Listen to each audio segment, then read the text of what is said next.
the classic fantasy trope of Goblins versus Dwarves. Who will come out on top? Stay tuned. Hello there! I like to watch battle reports to get better at games. So I started making short, summarized battle reports that focus on learning points.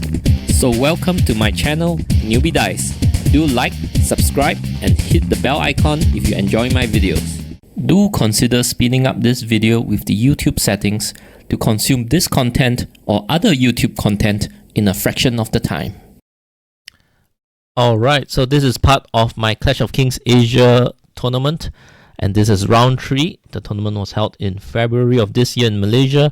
I'm a little bit behind, I know, life has been busy, but let's get on with it. The tournament is playing with universal orders, but not the faction command orders.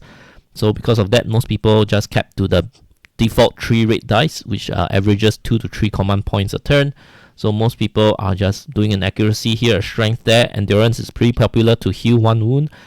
If you do roll the 3, sometimes movement, one of these 2 movement ones are brilliant. You might add a die to a spell, or even increase the range if you are just out of range of a Bane Chant or something like that.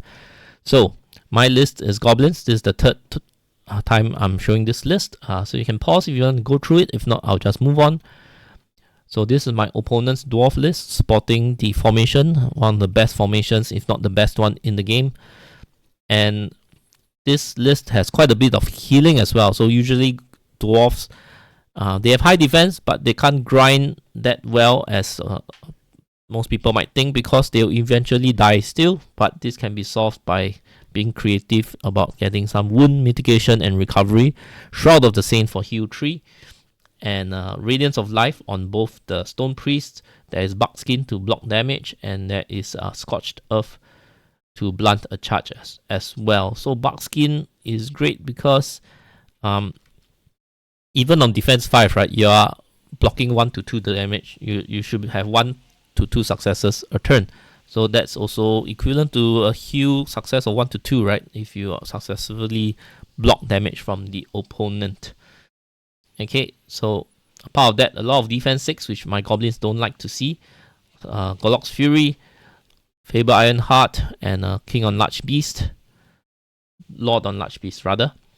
So, yeah, because Goblins, most of my shooting is piercing 1, only the sharp 6 are piercing 2, and I do have 1 source of Alchemist's Curse, which is very, very precious to me. Before that, let's move on to have a shout out to my local game store. In my opinion, the best game store in Singapore. They are beginner friendly with demo games, paint workshops, and overall a very casual gaming environment. They have the widest range of games and hobby supplies, including very obscure hobby brands and tools. They have separate levels for retail and gaming, so you can shop in peace or take part in the rowdy, fun atmosphere on the gaming level. Their website is always updated with new products added weekly. hammerhouse.com.sg. Check it out. Alright, so this is my opponent purposely giving me a frown for this picture. This is my army, and this is my opponent's army. Is very beautifully painted, and it's a Lord of the Rings Dwarven range, according to what he tells me. Done in STLs. He's a fellow Singaporean, and he actually started playing Kings of War not too long ago. At the point of this tournament, I think 4 to 6 months is how much he played. He was a Warhammer Fantasy player. I think he stopped playing around 7 or 8, early 8th edition. And then when Old World came, he came back into Old World. He doesn't really like it, but he plays it for nostalgic reasons. And then at the same time, he heard about our active Kings of War scene. He tried a game of Kings of War and he loved it. Right, but the tournament did enforce painted models, so he spent quite a bit of the last few weeks before tournament hunkering down and churning out this army, which almost broke his resolve, because Dwarves, a lot of infantry, right? Look at this infantry block. That's easily, 60? Close to 60? 60 over infantry models, right? But the light at the end of the tunnel is, the silver lining is that he won Best Painted. So he always claims that his army looks good only from 3 feet away. But hey, everybody loves the painting. If you can see, it's quite cleanly painted. The theme is there. So even I voted for this, and he won the Best Painted award.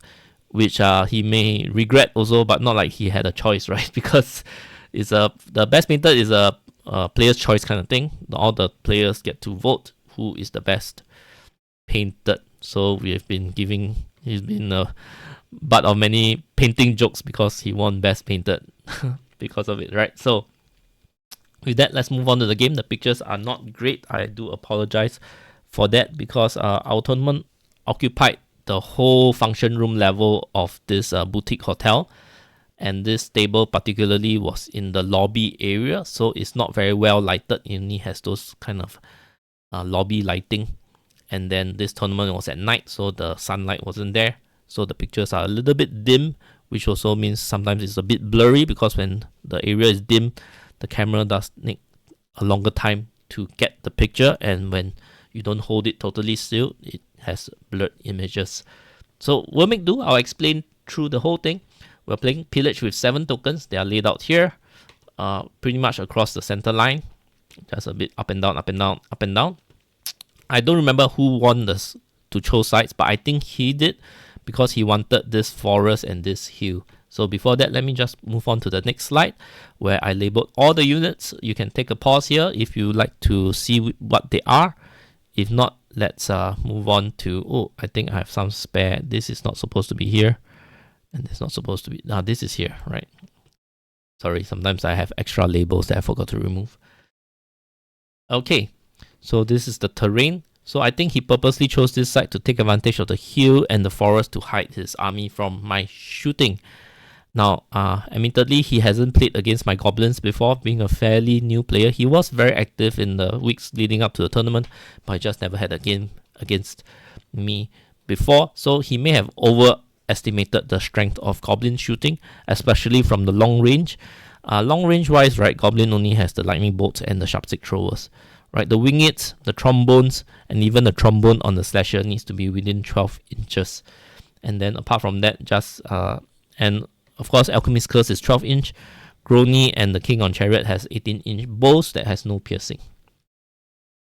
So with that, how our armies have laid out, right, it's very obvious that he's not able to get to 1, 2, and probably not going to get to this token that's outside the forest. A little bit hard for him to get there, especially with 2 hordes here. So I'm probably going to win this tree. So I just need a 4th one to win, which is probably this one, and it's still on my half of the board. So I just need to shuffle up a little bit to hold that token. So it's the onus is on him to come forwards. But he was very, very conservative. So let's watch how things go.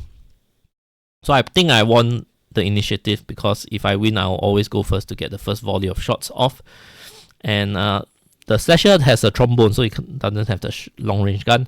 So this first turn, this probably just this 3 sharpstick throwers shot at it. And I'm not even sure if I've within. I think I would have flown myself to be within 24 inches. But come to think of it, I can't tell if this was in to get the elite. Okay, but what I did purposely do is this organ gun shoot 24 inches, right? So I purposely did not move these 2 things forward because I don't want him to get free shots. Right, actually I could have moved this because there's a hill here. But I think he could still see, yeah, the horde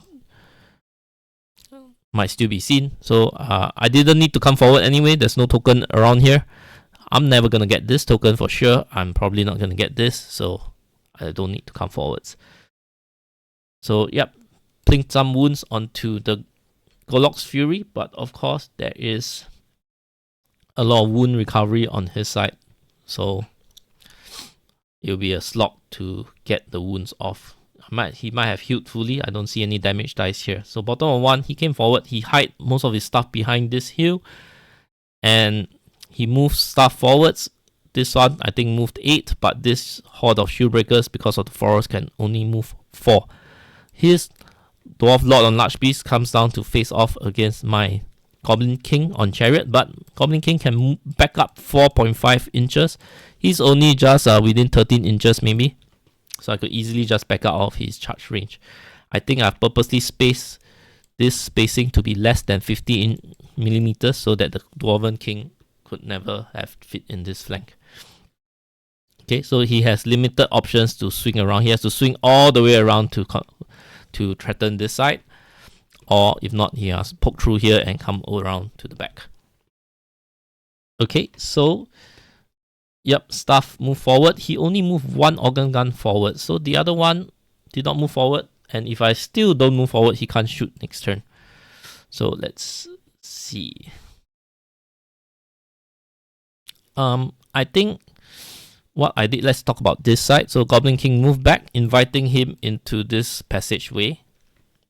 Okay, and looking at this widget, right, 12 inches here, perhaps he should have moved his full 14 inches. He should be somewhere here. I'll talk about that later.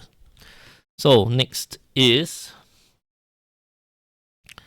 I moved this unit of sharp sticks and I tilted it. I could be still out of 24 inches due to the rotation, and I think I rotated to be within 3 inches of this token. These units move up to be in this token. This one horde can hold 2 tokens, so this frees up my other horde to come in over here. So there is a token here which is comfortably within my control. Yep, and let's see. Probably shot more into Gorlock's Fury because it's I think at least 2 of them has no cover, but I think the third one has to suffer cover penalty. Maybe not. Okay, the heal does give cover because it's only height 5. Now let's see his response. So he did move his other organ gun forward, so maybe the first one, only one of them get to shoot. And Gorlock's Fury gets to shoot, and he moved forward. So he's hitting on 6s because he's 4 without steady aim. So 5+ for moving and 6+ because I'm in the field. Over here on the Dwarven large beast, Lord on large beast, moved into this area over here. So which is why I charged it, because I figured out that if I charged it, 7 attacks on trees and trees, because he will lose his Thunderous, is an average of about 3 wounds. So even after 2 rounds of 3 wounds, 6 wounds, I'm 15 nerf, still not likely to kill. So I could hold him easily for 2 turns or 3 turns until he kills me. Even if he kills me, he will waste 1 turn because he's trapped in this this passageway over here. He has nothing to threaten after killing. So I decided, oh, this is a good time. Charge it, pin it there. Okay, this is probably out of 13 inches of Gorlock. Continued firing at it. Okay, this one finally moved forwards. Okay. So yeah, he's continued to hide everything, right? So bottom of 3, surprisingly, he popped off this horde with just mainly these 3 sources of shooting, right? And I think Faber shot at this. Okay, Faber could have shot at this as 24 inch or 36 inch range. Yep, so took out the horde, so which was pretty surprising because I'm in cover, right? So ouch, and 3 turns and his Gorlock is still there, right?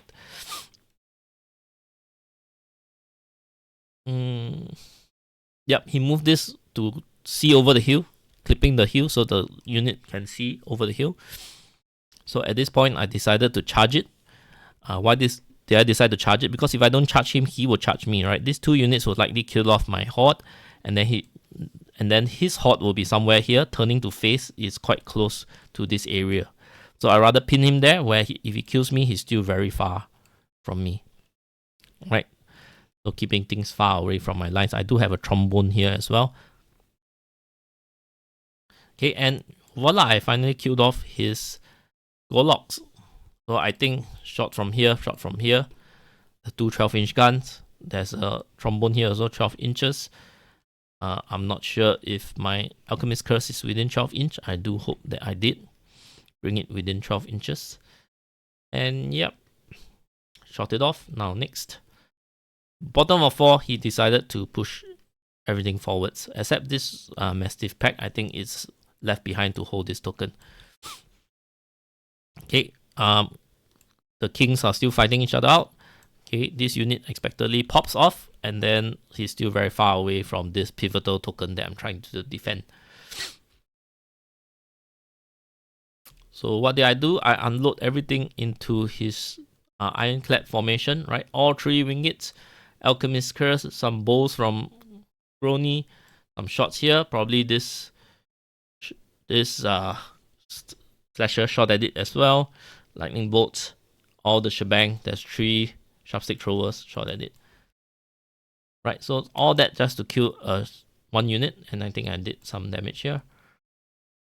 Yep. One thing I forgot to note is that Faber charged this horde last turn, and this is position for these 2 units to come in and kill.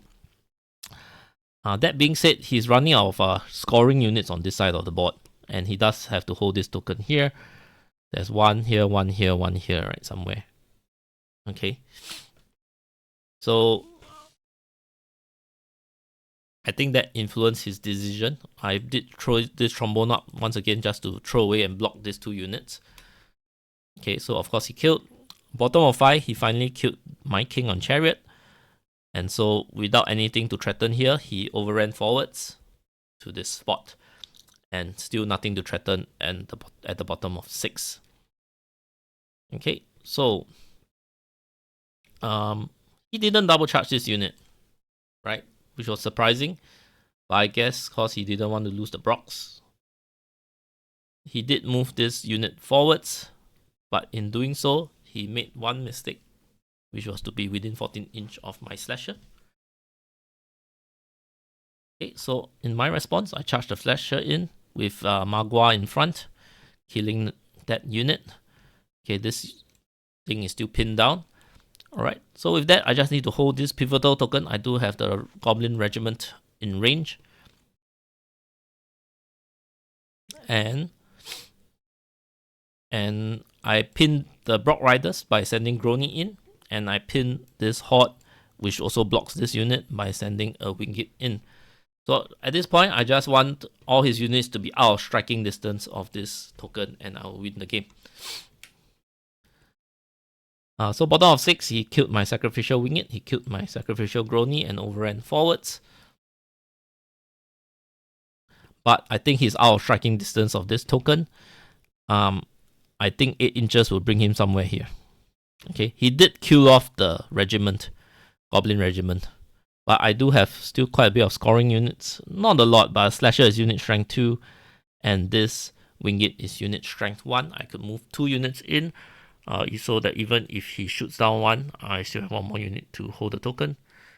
So I don't think I need to send this Winged to block that unit. Okay, I could send a 3rd unit to hold this token. So in case he luckily kills 2, I still hold that token. For the Brock Riders, I just have to send Magua in. He'll probably deal some wounds. He is mighty anyway, so he can't charge past Magua. And so even if he kills Magua, overrunning 6 will still keep him somewhere around here. So with that, even if there's a turn 7, nothing's threatening my victory. Okay, and there's no turn 7. So let's look at some learning points. If you decide not to go forwards, you must always ask yourself this question. If both players don't go forwards, who will win? So most likely me, because I have shooting and the 4 tokens are on closer to my side of the board. So he does have to come forwards. Okay, that being said he was playing very conservatively. He was aiming for a minor loss. And that said, because he has not played against Goblins, my Goblins especially. So after that game, he said, oh, the shooting is not as devastating as it seems. He should have just come forward instead of trying to turtle. Because you just take the hits on the chin, right? You just take... if you push everything forward so suddenly, maybe I kill Gorlock and the Horde of Ironclad. But after that, everything contacts much earlier. Maybe turn 3, everything is in contact. Or turn 4 at the most. Okay. So find out which is the pivotal objective token, which is the one that I highlighted throughout the game, and you have to center your strategy around that, and I certainly did center my strategy around that. So against shooting armies, you just have to take the losses early. I know it can seem demoralizing because once you contact, right, your combat power is superior, right? So you just have to make contact, and it's just the nature of the 2 different types of lists, right? So shooting, I'm definitely going to be superior in the early game and worse in the late game when things are in melee. Okay, yeah, opponent realized the shooting is not devastating as it seems. Thankfully for Kings of War, the game is fairly balanced to a point that you're not going to expect to lose half your army just in 1 round of shooting. We are at most deleting 1 strong unit a turn. That's the average of the shooting power of a very strong shooting list. One strong unit a turn is what we're deleting. So average army has 12 to 15 drops. So at most, even with our shooting power intact, we're killing half your army throughout the entire game, not in one turn. Okay, and most likely that is not going to be the case, because as you make contact, I need to start to sacrifice trombones, wingets to keep you at bay, and my shooting power slowly dwindles while your melee capabilities are pulling weight in the late game. Yep, so notice I did this a lot against enemies that I can't kill. I count the turns and the time remaining. So when I engage like my King on Chariot into the Dwarf Lord on Large Beast, it is locked down for the rest of the game. And even his Shieldbreaker Horde and that regiment of Bullwalkers on the right side of the map, I timed it such that I knew that by the time I start sending things in, his units will be locked on that side of the board, couldn't come close into striking distance of the most important objective that I need to win. And notice, as a Goblin player, I don't aim for big wins, I just win just enough for versus 3 taking the win. So thanks for watching this battle report to the end. If you enjoyed it, do consider watching more videos, right? I'd like to thank my patron, One Peep Anonymous. Yep, do watch another video. Do all that YouTube algorithm stuff to help my channel out a little bit. And the mission of my channel is to produce educational content, meaning that videos that help you get better at the game, especially when we don't get to play the game. We all think about the game more than we are able to play it. So in this downtime when you're thinking about the game, the content that I make is hopefully to help players get better at the game, so that when they do get to play, they're able to play at a high standard and not be beating themselves over silly mistakes sometimes. That's something that I also don't like to encounter, so I hope that I'm able to bring content to help you get better at the game. So that's the end of this battle report. I'll see you in the next one. Thank you.